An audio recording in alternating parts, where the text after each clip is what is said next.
Assalamualaikum warahmatullahi wabarakatuh. Halo semuanya, perkenalkan nama saya Muhammad Yakub.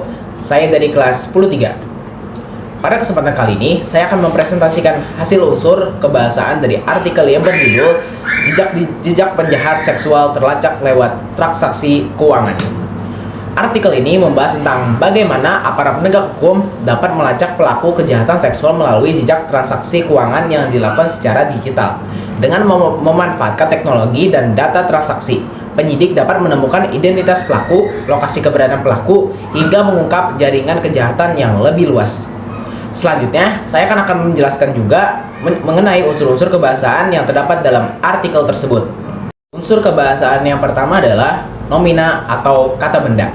Dalam artikel ini terdapat beberapa nomina seperti transaksi keuangan, pelaku, korban, polisi, penyidik, internet, identitas, dan juga lokasi.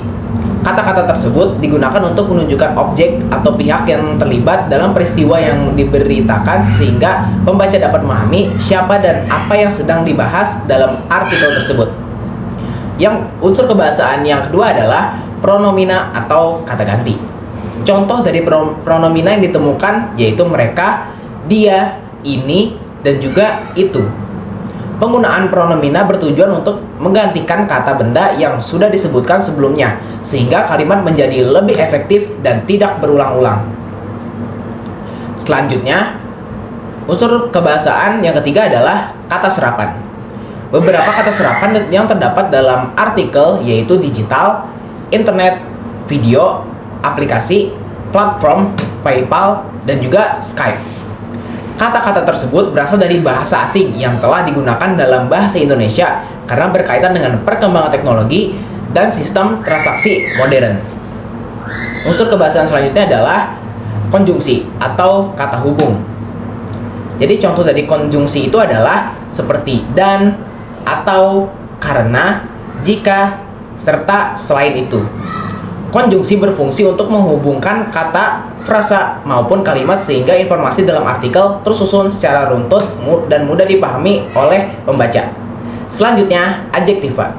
Adjektiva adalah unsur kebahasaan yang kelima, yaitu adalah kata sifat. Contoh yang ditemukan dalam artikel yaitu seperti seksual, digital, mendesak, khusus, dan juga kuat.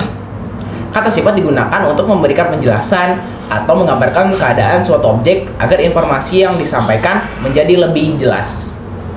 Unsur kebahasaan yang keenam adalah verba pasif.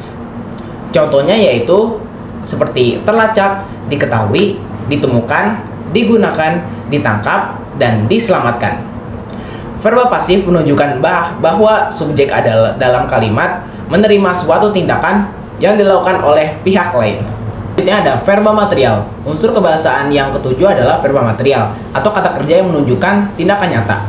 Contohnya seperti menangkap, mengumpulkan, menemui, menganalisis, melaporkan, dan juga menyelamatkan.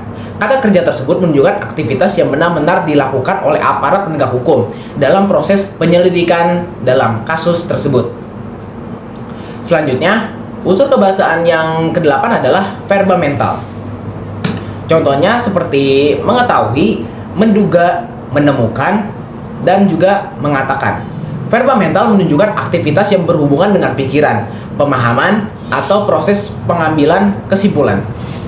Unsur kebahasaan yang terakhir adalah preposisi atau kata depan.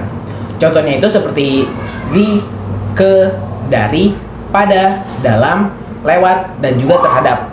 Preposisi digunakan untuk menunjukkan hubungan tempat, arah, waktu, maupun cara dalam suatu kalimat.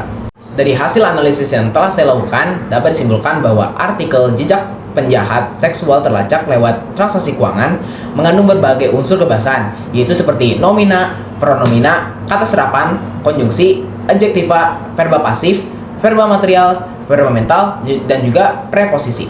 Keberadaan unsur-unsur kebahasaan tersebut membuat informasi dalam artikel menjadi lebih jelas, sistematis, dan mudah dipahami oleh pembaca. Demikian video dapat saya sampaikan. Terima kasih atas Bapak Ilham dan juga teman-teman semuanya sudah menonton. Semoga video dapat bermanfaat. Wassalamualaikum warahmatullahi wabarakatuh.